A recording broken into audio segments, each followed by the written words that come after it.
Namaskar, everyone. So, we're continuing with care today, and we are discussing this book, The Five Languages of Love, which is quite important. And, okay, so I'm pretty sure you know the sequence, and if you don't know, then I will remember. I will remind us that the first one will be me. I was supposed to be this new sister, Nancy, but she had some emergency. We wish her well. So we will start. I will do the first 5 minutes, and then I'll invite Padma, then Alana, then Nakamati, and then Tejashri and Tapesh. I hope that you have had a chance to read the book. It's quite simple, straightforward, a little bit populist, very applicable, but it's good. It's good. No frills, no frills. Like Dada said, intellectual knowledge is not end all be all. Talking about love, the first three chapters are the introduction of the book, so I'll just do a little bit of review for those who have not had a chance to read. So the main point is that when we fall in love in relationships, and hopefully we do for those of us who plan to lead a family life, but regardless, for everyone, it is very important to have relationships. And I'm not just talking about personal love, I'm talking about different kinds of friendships. I'm talking about different kinds of close, genuine, authentic connection with people. There is a word in Japanese that it's called yen, en. I'm pretty sure that you have heard this word. It means to have a very strong connection to a place or a person. It can be roughly translated as a soulmate.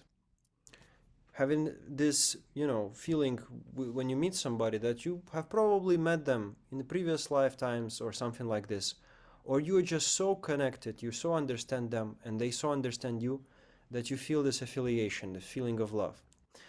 So, a very important concept that the author Chapman, Dr. Chapman, introduces in this book is that we have an emotional bank, apparently. And it's a very capitalist metaphor, but I'm gonna use it. Means a reservoir, meaning every person we have a quantum of love.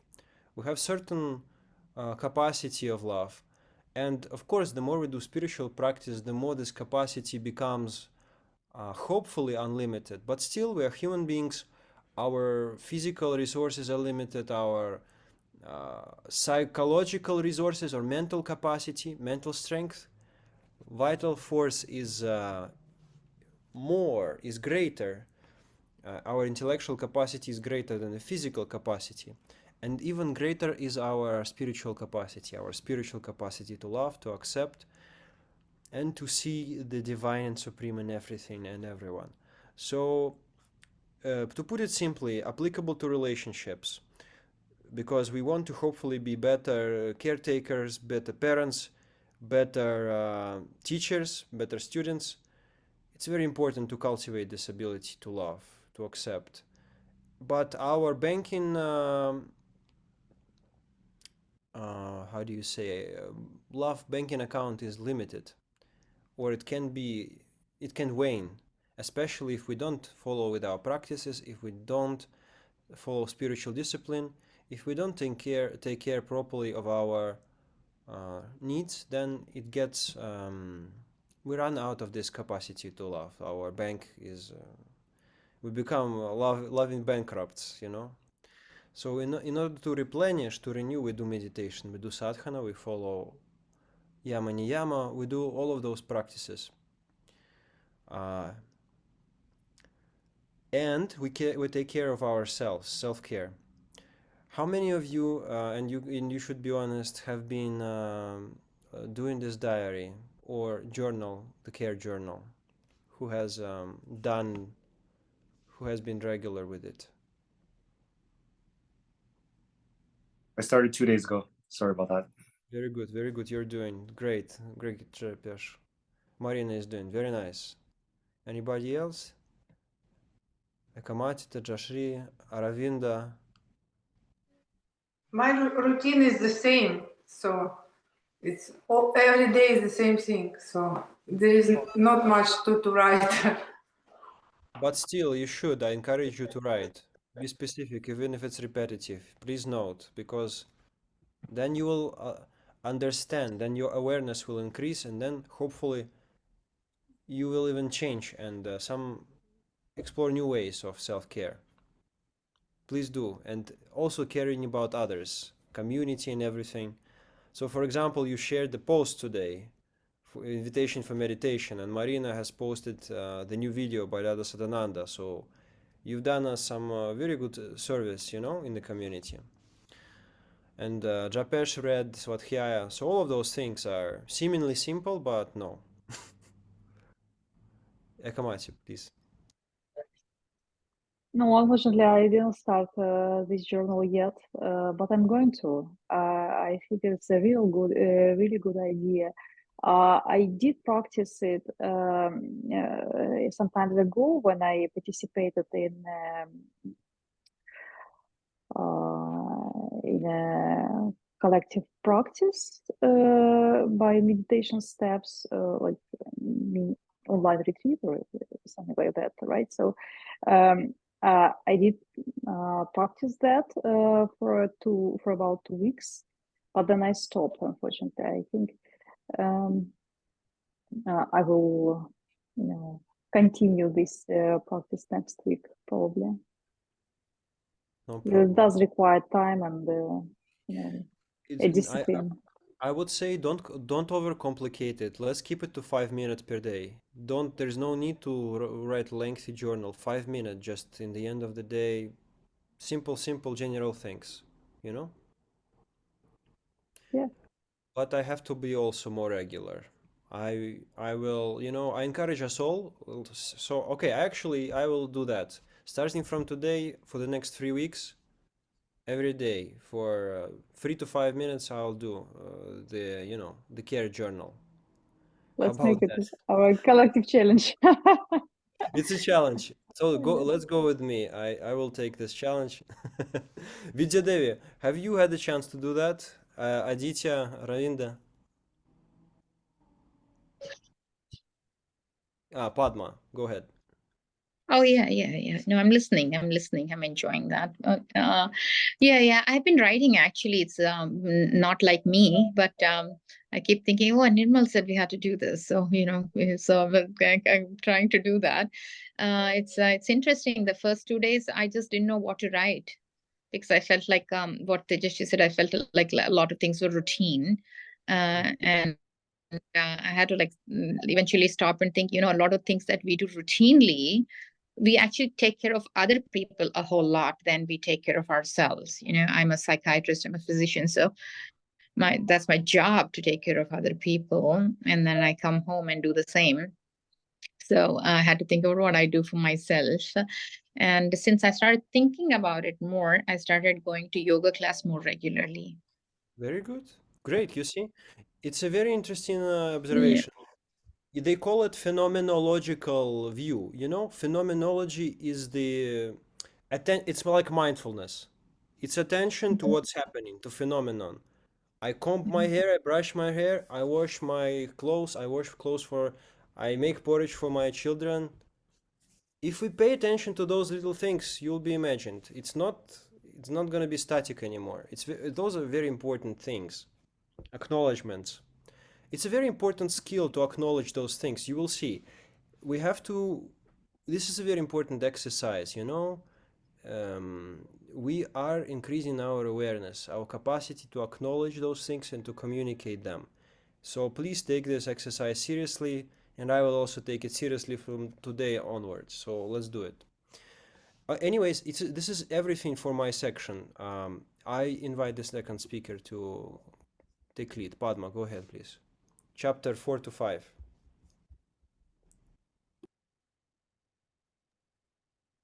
Okay, well, first of all, I have a confession that I'm not adequately prepared. Yes, but I will go through this as nicely as I can. Sorry. Okay. All right. Well, as the book says, the 5 love languages. I think my chapters are chapter 4 and 5, where actually the love languages begin.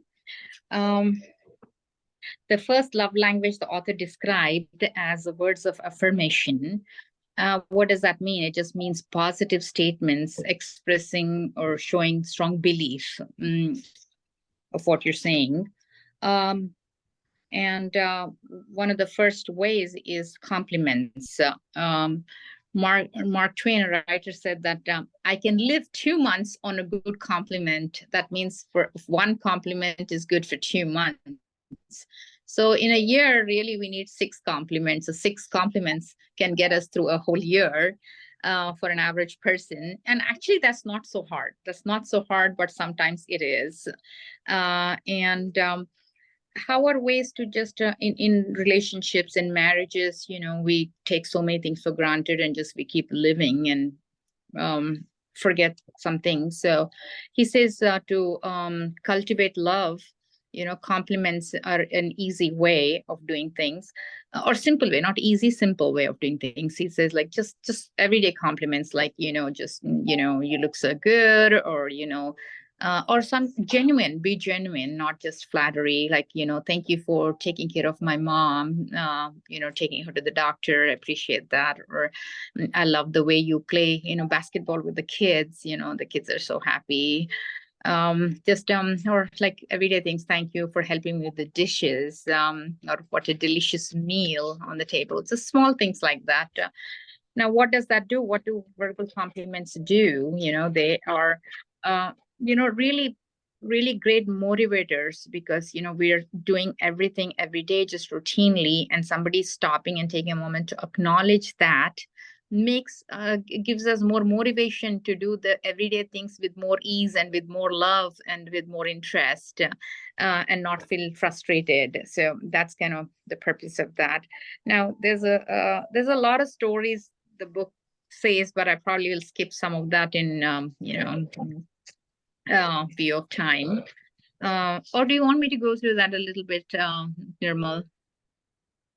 Okay. I don't want to take up too much time because people may have need time to talk or something. But No, what you're saying is very important, Padma. So no need to rush. It's very okay. valuable. I think we're all learning. It's a huge, important part to be able to make compliments. I think we will even do a short exercise if you're not against it after you're done, after your section. You can do that right now if you like. I mean, this is. Please go ahead. I don't want to break your train of thought or the flow. All right.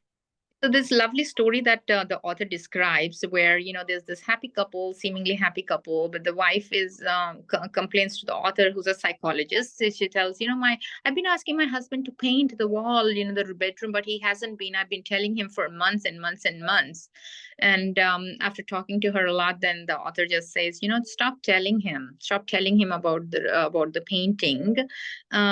Instead, for the next few weeks, compliment him about the things that he actually does around the house, like taking the garbage out, or, helping with the dishes, or paying the bills in a timely fashion, or, buying grocery and bringing, or whatever he's doing. Just gives him small and genuine compliments every day, but don't remind him about the painting, and see what happens after a few weeks. Then they meet for a session after a few weeks, and she says, my husband painted the room, and without even being told.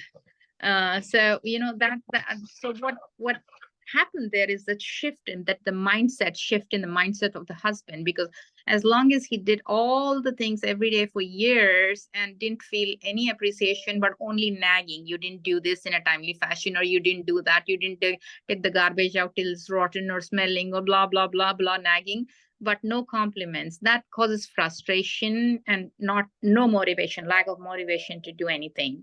So, but the moment the wife shifted to the nagging to some appreciation, then he was more motivated. It's like how I started saying that the compliments are the greatest motivators than anything else. So that story is just about how, that mindset can shift with small words, how powerful words can be, and then, basically, complimenting, that's about compliments, and how the power of compliments. But what else can we do? Are we going to spend our entire life just complimenting each other? So there are other ways also to show. Compliment is one way of affirming your love and to your spouse or partner, but there are other ways like encouraging words. What are encouraging words? What does encourage means? Actually, I was really happy to read this. It literally means to inspire courage. Encourage means to inspire courage. How cool is that? Now all of us have areas of insecurities. We lack courage. There's so many things we want to do, but we don't do most of the times because we lack courage. Like, am I going to fail? Am I really good at this? I mean, should I really be doing this? I mean, what are going people say about this? These are the things that keep us from doing the things that we want to do, and sometimes we don't tap into our potential just because of that fear. And in relationships, sometimes it's important to identify that and speak up about that. Like this author told this really small story about this wife and husband couple who were married, and nice happy couple. But one day the husband actually went in the attic or somewhere and read some stuff about her. Actually, let me just back up a little bit. The wife, before she got married, she used to write like small articles and stories and send it out to publishers, and they got published in some magazines and newspaper stuff like that. But then they got married and children and life catches up, and then she stopped writing. And one day her husband found her stuff, and after many years, and he read them, and he came to her and told, well, you know what, you really write so well. I read this and it blew my mind. You should start writing again. And just that little encouragement suddenly, made her feel, you know what, yeah, I did. I forgot all about that, and I started questioning myself, and I just left it aside. Maybe I should write. And then she started writing, and eventually some of her articles got published, and things went well for her. So the point is that encouragement, that saying those things that, hey, if this is your dream, go for it, and I'm here to support you. And that cultivates love between the couple, knowing that that person is there for me on the way. So that's was good to know, really. And a lot of times that happens actually in reality too. I think partners, they don't know their own capability. They fall in the rut of life and forget things. So it's important for the partner, if there is anything that the spouse can do, to encourage them. But then again, small things also, like, maybe if wife is a good cook, like, maybe you can start a catering business, or maybe, you can start a handyman business, the man, or something like that. Little things. But again, encouragement does not mean that you force them to do things. We don't want to do that. You don't want to force them. Oh, you could do this. Oh, why can't you do this? We don't do that. We just see what they want, and what we have to see things from their perspective and encourage them. So that was a good thing about encouragement. I'm using my cheat sheet so I don't miss anything. Encouragement definitely needs empathy. Now, besides the compliments and the encouraging words, what else can we do? What else? There are other ways of affirming love, and kind words, because love is kindness. It's gentle, it's tender. So we do have to use kind words and know how to be gentle in love. Now, it goes back again to that old psychological, what the phrase that the psychologists use, it's not what you say, it's how you say. That's even when you say, I love you, see how I'm saying I love you, does it sound like love? So it's also what tone of voice you use, or what basically how you say things matters a lot. Well,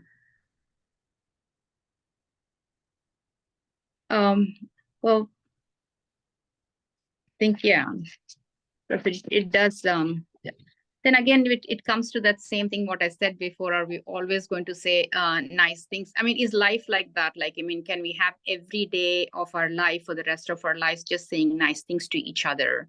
That thank you for doing this or thank you for doing that. I mean, that's not possible, right? That's just not possible. So sometimes we may have to say some unpleasant things too, you know, but there is a way to say it, again, using nice words, kindness, and using kindness even in that. Like, for example, you know, I was very sad and embarrassed when you made fun of me in front of the guests. So here the person is talking about the pain they endured, the hurt they endured, but in a nice way, instead of just saying, well, you know, you acted like a fool in front of the guests. You know, so there is a way of communication, and this kind of communication allows the other person to think also and act better without reacting aggressively or defensively. So how the style of speaking becomes very important.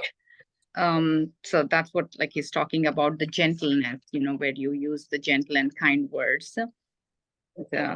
It also gives an opportunity for both people to discuss, hey, you know, about behaviors, or this opens up the discussion and gives an opportunity to do better in future. You know, it's again, love is not all. It's not about who's right. It's about what's the right thing for those two people in the relationship to be happy.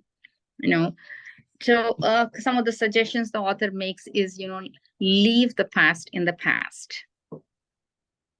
Very important, because every day, you know, we bring up, well, that day you did this, or you said that, or you didn't do this, or, you know, things like that, you know, the pain and hurt from the past. So leaving past in the past is an important practice here. And accept your failures and ask for forgiveness. Like, if I have disappointed my spouse, or if I have failed the family in some way, or, you know, just accept it. Hey, you know what, I really screwed up. I shouldn't have done this. I made a bad investment, and I have put us in trouble, and I'm sorry, please forgive me. And it's okay to say that, because when forgiveness is asked wholeheartedly, forgiveness is generally given wholeheartedly. So this is, again, a practice, you know. And the author says forgiveness is the strongest expression of love.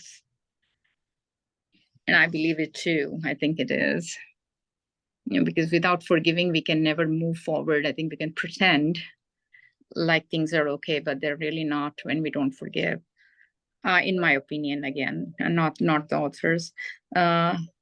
Well, you know, again, forgiveness is like, you know, like it's like, I love you, I care about you, you are important, and I choose to forgive you. It's just as simple. It's just love. Love is forgiveness. So okay, we have covered all these things, the compliments, the encouraging words, the kind words for effective, affectionate communication. Now, what else is left? Now, humble words.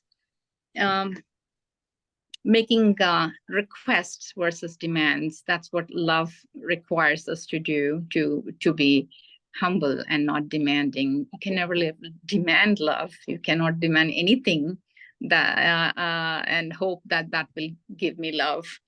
You know, because marriage is a partnership between two adults. You know, they're this is not a parent-child relationship where one is dictating or dominating and the other is passively accepting. You know, this is a partnership between two equals. So, you know, humble approach is a better approach.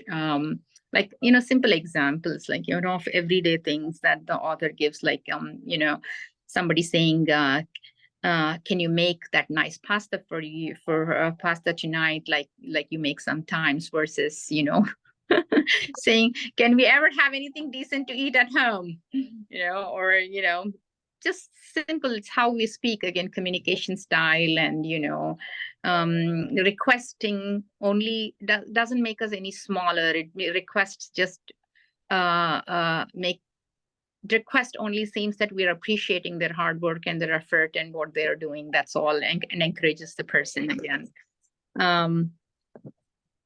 Nobody can get emotional love by demand. Spouse may comply, people do things out of fear or guilt, but not out of love, and it's demanded. Demands are generally complied due to fear, not because of love. And this will definitely not bring people together. It only creates more friction in that relationship. So we have covered all these words of affirmation that, Very good. yeah. Thank you, Padma. Great work. Very deliberate, very detailed. Great quotes, forgiveness, making compliments. And you touched upon communicating criticism or constructive criticism. This is something that we will look and practice more when we talk about nonviolent communication, so we will come back to it. Thank you for the allusion. I think that's only chapter 4. There's chapter 5 too still. Oh, really? I'm sorry to say, but Yeah, that's okay, perhaps, perhaps, we can well, do another. no, you can go ahead. You know what? We will do Padma, Lana, and Akamati today, and Tejashri, Tapesh. We will continue during the next session. There is no rush. It's valid information. Yeah, Go ahead, that's, please, is please. everybody okay with that? Because I feel like I'm taking everybody's time and I don't want to do that. I don't feel so. What do you think, guys? I think it's a learning process, and there is stuff that is worth going through. There is no need to rush everything. Okay. Okay. Yeah, there's this nice story that I would probably like to tell. Yeah. Also praise your partner in front of others, then they feel very special and very important. And it because everything, so why are we doing all these things? That is the most important thing that we have to understand in all this, is because a lot, as I was reading the book, I kept asking myself, so why do we have to do this? Why do we have to please them? Why do we have to comply to certain things, or why we have to change ourselves? I kept asking myself that question as I was reading these chapters, because the author suggests that we change or be different in a sort of way. But then the answer to that is, because we want love in our lives, we want peace in our lives, we want to give love and we want to receive love, and to make that happen, we need a smooth bridge, and this book is all about that bridge between giving love and receiving love and having a peaceful life. Is that right, Nirmal?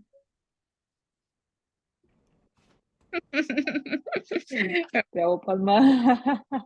Yeah, excellent.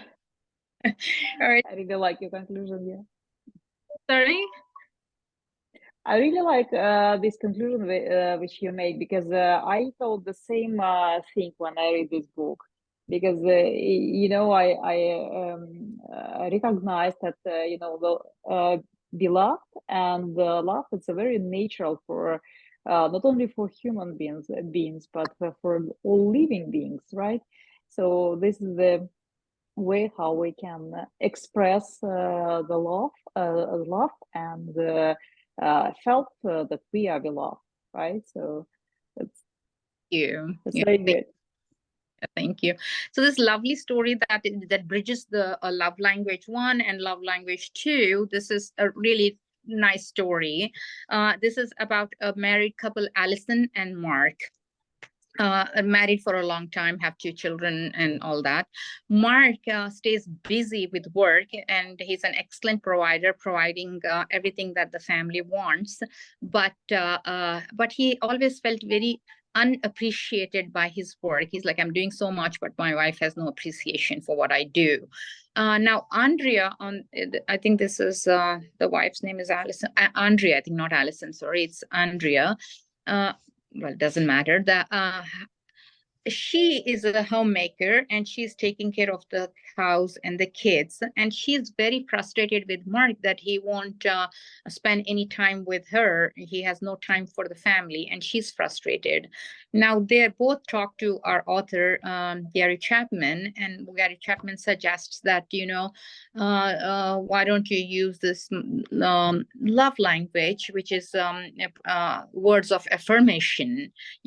From now on, each one compliment each other at what each other is doing, and that should definitely help. And then he follows up after 3 months or some time, and then he talks to the husband. And when Mark he's so happy with all the change, he says, my wife is complimenting me, and she appreciates everything I do, and I'm so happy about this. Now, it turns out that Mark, as a child, grew up in a very critical home. The parents were very critical of him, and he never got any praise or compliments or affirmation for anything. And that's something that he always wanted and lacked, that somebody appreciates what he does. So when his wife started to give him, start appreciating and complimenting him, his need was fulfilled. His need to be loved with words and compliments was accomplished. So he's a very happy man now. But Andrea, on the other hand, the wife, she said, oh, okay, he compliments, but, but he still doesn't spend any time with us. And, I still feel neglected and not important, and she's not happy at all yet. So that's when the author realizes then, that different people have different love languages. Now, the husband Mark's love language was being appreciated with words, and he got what he wanted. But the wife, that's not her love language. She's not looking for words or compliments. She's looking for time that she's spent. So that really brings us to love language 2, which is quality time. So we know, because that's her. So this is also important to recognize that, everybody's love language is not same. We all have different love language. Somebody needs something else, someone needs something else. So it's to identify and give them what they need, not what I think I need. It's what they need. Okay, quality time. Now he did, you do want me to go over this quality time, right?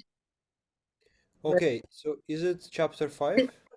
Chapter 5, quality time is love language 2, and it is chapter 5. Okay, you don't need to provide any examples. You can just, be... Going? Yeah. Okay. All right.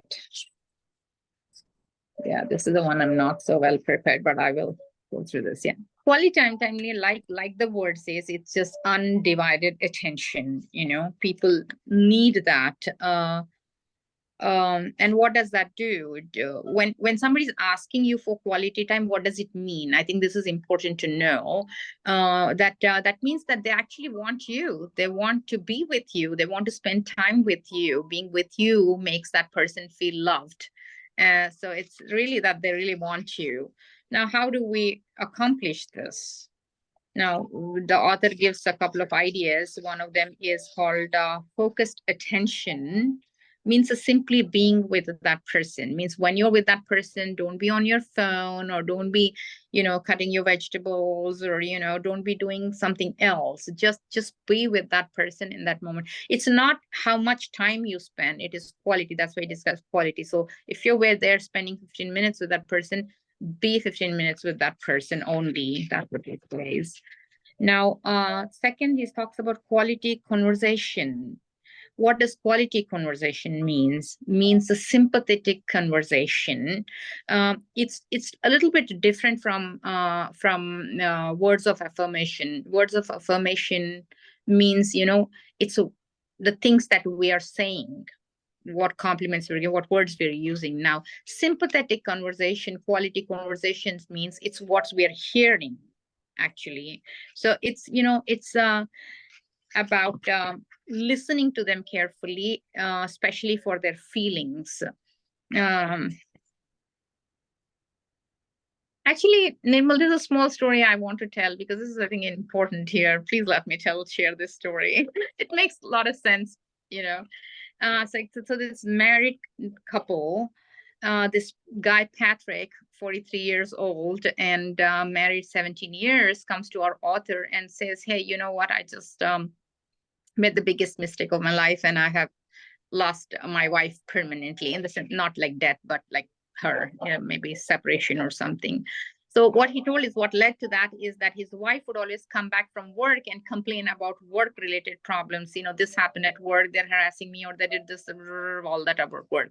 And the husband, quickly jumped into giving her advice, always do this or do that, or take care of this problem.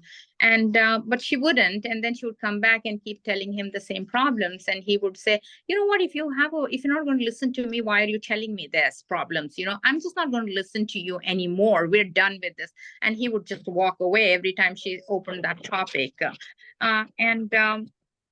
What he didn't realize, and he really shut her out, what he did not realize in this situation is that the wife is not looking for a solution. She's not asking the husband to solve the problem for her. All she's asking is, listen to me how I feel. I feel hurt. I feel sad. I feel stressed. I just want you to give me a listening hand and show some sympathy to my feelings, not to the problem, but so that's what that's all about. That sympathetic hearing, is about listening to what that person is feeling at that time versus what the story that they're telling. He wanted to fix the problems, but that's not what she's looking for. She wanted his understanding, sympathy, kindness for the pain and suffering she was going through. So they were on two planets. So sometimes learning to develop this habit of sympathetic listening can help communication. It will foster love language. So the author gives some practical tips of how to be a better listener. There's simple things that I think everybody knows, like, maintain good eye contact when you're listening to your spouse. When you're listening, withhold all other activities like the phone or the cooking or the cleaning or the clearing, things that we do normally, and keep saying, yeah, I'm listening, keep going. So he says, try to hold off the activities if you can. And listen for feelings. That's another thing. And observe body language. When that person is talking to you, are they tense or how are they? Then you might just ask them, you look tense, are you okay? The last but least, he says, don't interrupt. He talked about this very interesting fact that an average person listens only 17 seconds before they jump in and interrupt. 17 seconds. So he says, hold off that urge to speak. Just let your spouse finish with their problem before you jump in and start giving advice or ideas or suggestions. Let them finish. Okay, and then the next thing he talks about it, learning to talk. Okay, how to talk. Again, it's the same thing, quality. Well, learning to talk also had an interesting aspect is, about self-revelation, means opening up to your partner. Some people are really good listeners, but they don't share anything about themselves. So he says, by not speaking, you're not doing any service to the relationship right now. So yeah, there's a long stuff how to break that, but you can read from the book. So he described two personality types. One is the Dead Sea and the other one is the Babbling Brooks. Now, the Dead Sea, he describes these people as people who take in, they listen to everybody, they absorb everything, but they never share, they never speak, never express. That's the Dead Sea. They're like Dead Sea, just absorbing, not sharing, not moving, not flowing. And the other type is the Babbling Brooks, who shares everything all the time. At first they may seem like just perfect couple. One is talking, one is not talking. So it's perfect. Okay, but as time passes, then the babbling brook may feel, well, I don't even know who this person is. He never speaks, never says anything, never expresses himself. I don't even know how to talk to him anymore. So, but the Dead Sea person may feel, well, I know too much about this person, and I don't think I can tolerate this person anymore. So that can be a problem. So a healthy balance in communication is very important, says the author. Okay, now the last suggestion he makes is quality activities. Do things together as couples. It's a lot of times, the interests may be different, but what is necessary to figure out some things that people can do together, like sometimes, watch football, or be in a spiritual study group or in a book club that,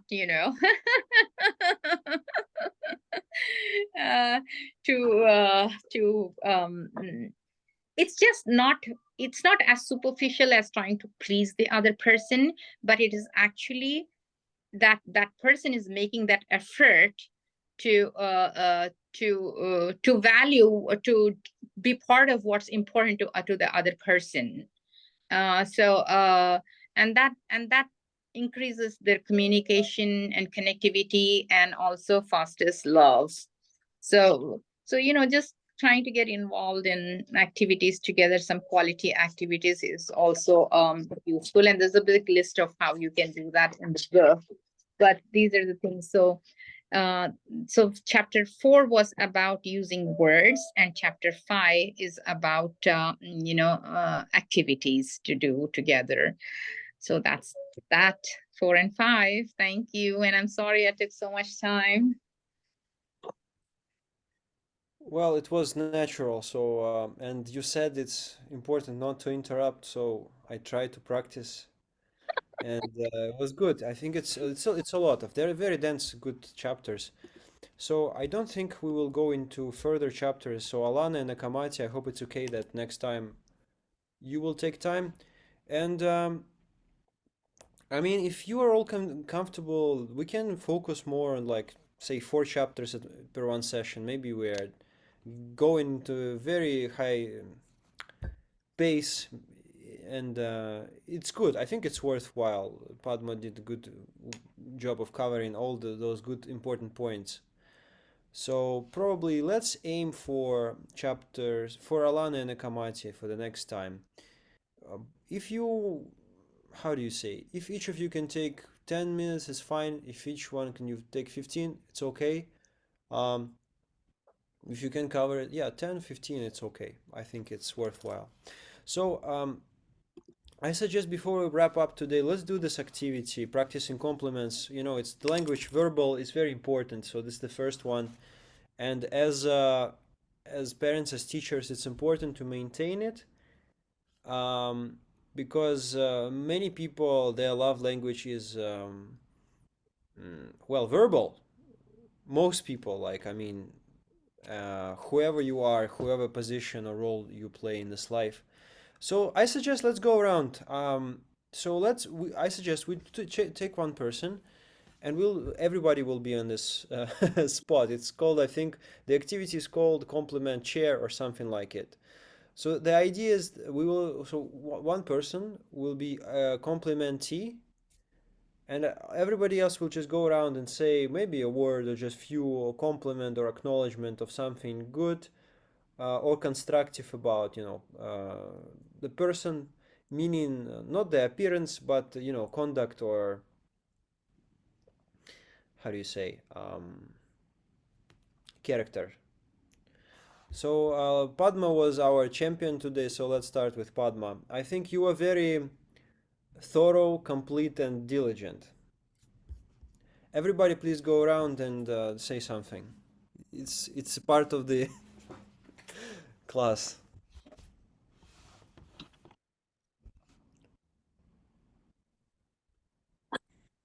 Yeah, I would like to say, yeah, Padma, thank you for you're really very well prepared today. I really like that.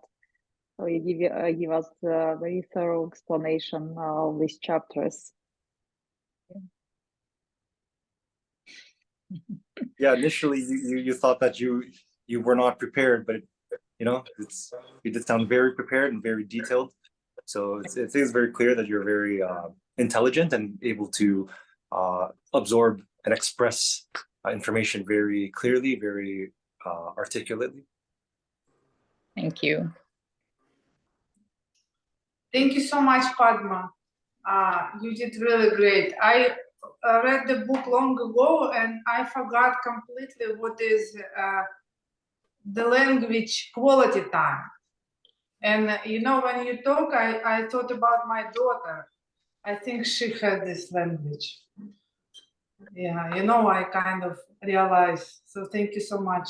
It was really good for me. Thank you. Yeah. Thank you, Padma. You were very natural in this, and it's very easy to understand. Thank you. Thank you all.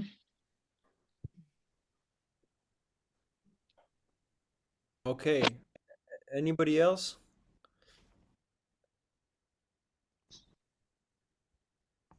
But I really feel myself like in school, and I was praying, Padma, tell us more, so I can be ready for the next time. Thank you. That's sweet. Thank you. I'm reading one autobiography by Ananda Margi, a pedagogue, teacher right now, and she calls the book is called Unschooling. So I hope that we are doing unschooling here, you know? Yeah. What was Okay, that? unschooling. I'll share later. Okay, I'm just thinking, should we do everyone for this exercise? Are you okay with this? Is it helpful? Yes, I want to say some things about all of them. So I think it's helpful. Okay, Ekamati, let's go. Ekamati. Ekamati, she's very,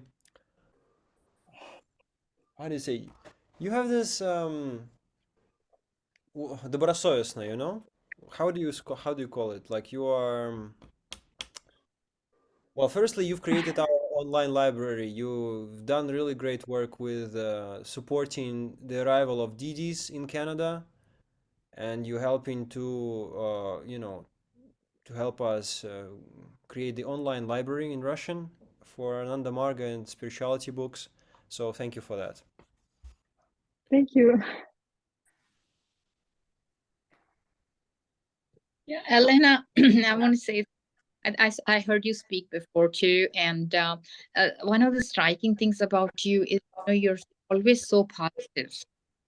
I have read this book to actually, and in a way, today we are talking today about positivity, but even without the book, you are full of positivity, and I have always noticed that, and you're so gentle, and I think you have all qualities and so much. And I think you all those very naturally you're interacting with anyone in general. Thank you, Padma. Yeah. Thank you very much.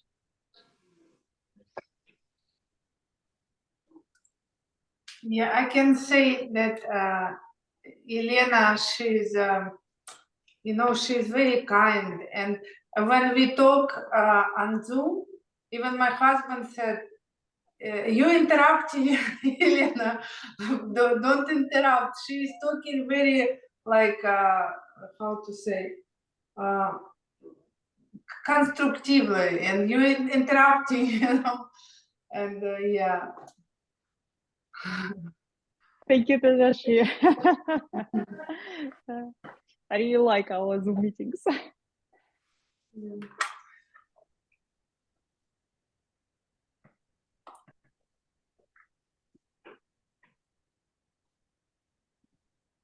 Tajashi made tremendous work with books preparation for Russian books publishing here in North America. So I want to thank you back. Yeah, it was a really great job. Yes, and Tejashi has been helping to after after Lalita stepped down from helping to run the community. Tejashi has been very helpful. You've been very active, very supportive, asking me what do you need help with. Very how do you say, welcoming. Yeah, very hospitable. Yeah, I see that whenever new members come on Telegram, I know Tejashi will take care to welcome them. And yeah, whenever you cannot make it to the meeting, you always notify, which is very, you don't have to do it, but it's very sweet. So yeah, tactful. Okay. Okay, I'll just tell about everyone because I think maybe one person will do it about everyone. I think that's more faster way to and more. I just feel the flow like this. Marina is very helpful, very how to say, very good cook. She attended in Toronto one of our gatherings. She did sushi tort from Meditation Steps channel. It was very tasty, delicious, and very helpful with feedback on how to do organize meetings with Meetup, how to create posters, and obviously posting those weekly Dara Sadananda's videos. So thank you for this. Japesh is very, yeah, namaskar. Japesh is very, Japesh is also very devoted, very regular with attending collective meditations, inquisitive, eager to learn, to contribute. Um, yeah, and also very tactful and a pleasant character. Okay, that's what I felt from you so far, and I have not known you for a long time. But yeah, um, Alana, I don't know you, but you have a pleasant voice. Your laugh is contagious. Uh, Thank you for being here. Um, who else? Dada Parinirvanananda. I don't know if you're there. You are my acharya. What can I say? You are like my hero. I for the 6 years. Namaskar to everybody. We have we had something and I got little bit off. No problem. Listening you very carefully. Yeah, I just want to say to you, Dad, I'm very grateful. Like, I'm here right now. You inspired me a lot, always supported me. When I was feeling down 5 years ago, you fed me. Even I came to you, we meditated together.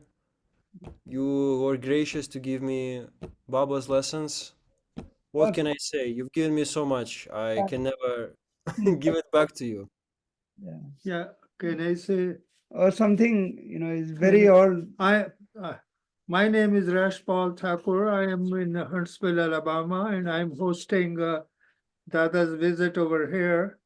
And we met first time in long time ago, 1991 or so, but we rediscovered ourselves, and I invited him here. So he's spending few days here. I'm going to take him to the temple here and introduce to some of our folks in the Indian community. And so I thank Anand Marg and Dada very much that he's amongst us today. Thank you. And by the way, I wanted to know what is the name of the book that you were talking about. I will share it, brother. Thank you so much. I'll just share it right now. It's Five Languages of Love. Padma, you have it at your hand. Can you please tell who's the what's the author? Gary Gary Chapman. Chapman. Okay, share on the chart, like we can see Yeah, them. I want to buy that book. It was very nicely done by all of you. You know what's in the book, but I want to buy the book also. So We're doing some Yeah. good promotion for Dr. Chapman. It's good. It's helpful. Thank you so Okay. much. Then Blockbuster. everybody. Thank you. And Aditya, you are very patient, mature. You counterbalance my how do you say, порывистость. Good. You're a good listener. Good Thank you, counselor. brother. So yeah, and very devoted. Like for 2 years, you've been coming to all the programs, positive, not quick to judge, to do rash action. So thank you. Yeah. Thank you, brother. Okay, now who else? Who wants to do? Go ahead, please. We are a little bit over time, but it's important what we're doing here. Let's finish this activity, okay? It's so hard to talk about people who you don't know at all, except you can say just you're very cute and have very nice voice. Well, Tejashri, you're like the salt. You're like the salt in the food. Without you, there's no flavor. You bring a yeah, you bring a lot of kick, a lot of punch to this whole group. Like Nirmal already described all the wonderful things, amazing things you do. You really are the salt of the group. Without taste or flavor. Yeah. Yeah. I want to say something on Marina, Marie. How do you know? Am I saying Marina. Marina. That's right, Marina. Yeah, Marina. I mean, obviously, I don't know all of you so much, but when I watched you do your presentation the last time, the things that are like I really like just adored and loved about you, and it was so striking about you was that your dedication, your discipline, your focus. I don't know if you have any challenges with the language in general or not, because but it's your determination. Like, I'm going to make this happen and happen perfect. I could totally see that energy in you, and I'm sure you translate that into every activity of your life in general, including sadhana. And I think this group needs more people like you who are like so dedicated. Yeah, definitely. Yeah. Thank you And so much. sure. Yeah, welcome. I'll say something about Jipesh too. Jipesh brother. Yeah, he's always like so enthusiastic. I mean, the little interactions I saw and the few things that he spoke, once in a while, is he's apt. He's right on point, and he's informative. He knows things and intelligent. So it's a joy to have to listen from you, Jipesh. I don't know others, so yeah. Okay, I'm gonna shut up because I talk a lot. I want to say something for Nirmal. So I always enjoy your kirtan. It's absolutely amazing. Thank you for this service for all of us. Yeah, that's true. Very Thank you so powerful much. kirtan today, definitely. Hey, brother Nirmal, we cannot forget talking about you, right? We can't miss you here in this. You Yeah. can. Yeah. Well,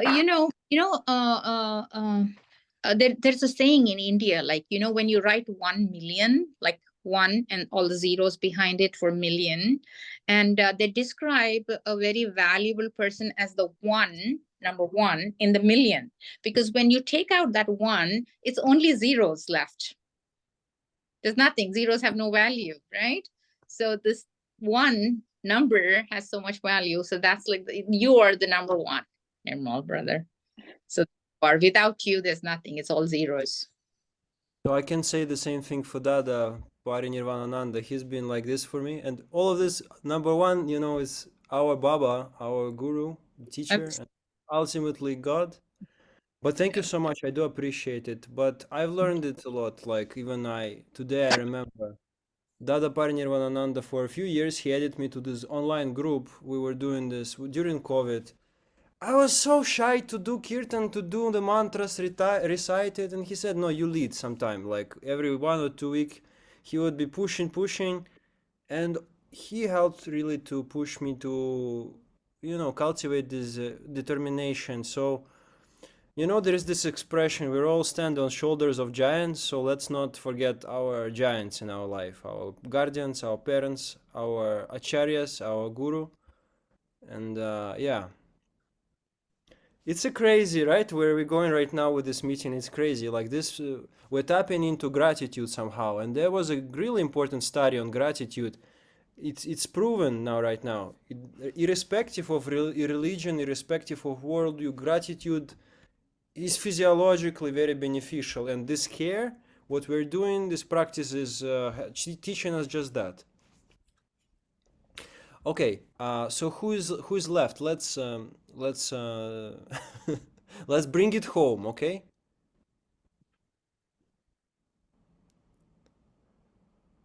I just want to say one important thing, that Nirmal is very helpful. When he see like somebody needs help, he's always there. And I asked him about help a little bit with people, and he is always, all the time, he's very ready right now, anytime, you know. Thank you so much, Nirmal. You show example for us. Yeah. Yeah, I can go.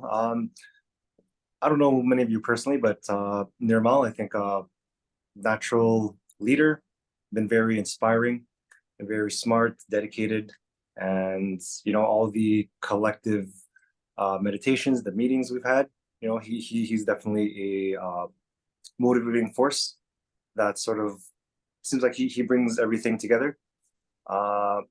Tijashri, yeah, you seem very dedicated, very motivated, and even everything you provide to the community. I'm sure you play a big part in raising this awareness, this spiritual awareness. Marina, yeah, you seem like a very dedicated, very nice person, genuinely. Elena, yeah, don't know much about you, but you seem like an honest person, genuine at all. Like, yeah, well, and I think you emit a positive energy. Padma, I mentioned you before. Aditya,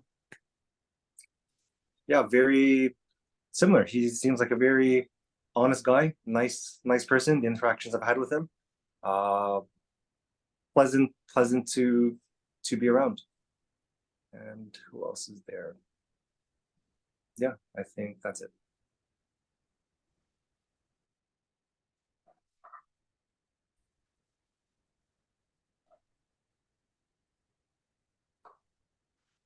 I think it's my turn. So, Nirmal, thank you for your kirtans. They are very lively, and I feel a lot of energy coming from you. Tejashri, I don't know you very much, but I think you're a very pleasant person, very dedicated, very inviting. Japesh, also very pleasant person. We had a few conversations, and I really enjoyed talking to you. Elena, I think you're very diligent in what you do. I liked your presentation. Padma, I already said. Aditya, also very nice person, very kind and diligent. Yeah. I think that's.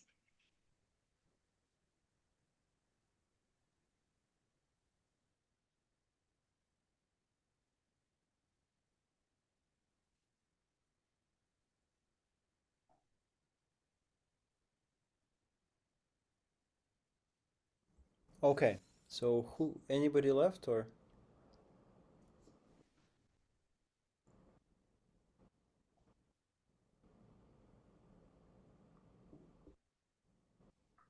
I'm sorry, guys, I have to go already at 9:15. Yes, it's very late. So thank you very much. Let's conclude. Thank you very much for this exercise. So please, keep this journal of care. And in this journal of care, please make note specifically of all the service that you're doing to yourself, to others, verbal compliments, and just, yeah, start practicing. Thank you very much, and see you next week. Next week we will have Alana and Akamati present, and if time comes, then Tejashri and Japesh. Thank you very much, and namaskar. Have a good Namaskar. night. Awesome. Have a good night.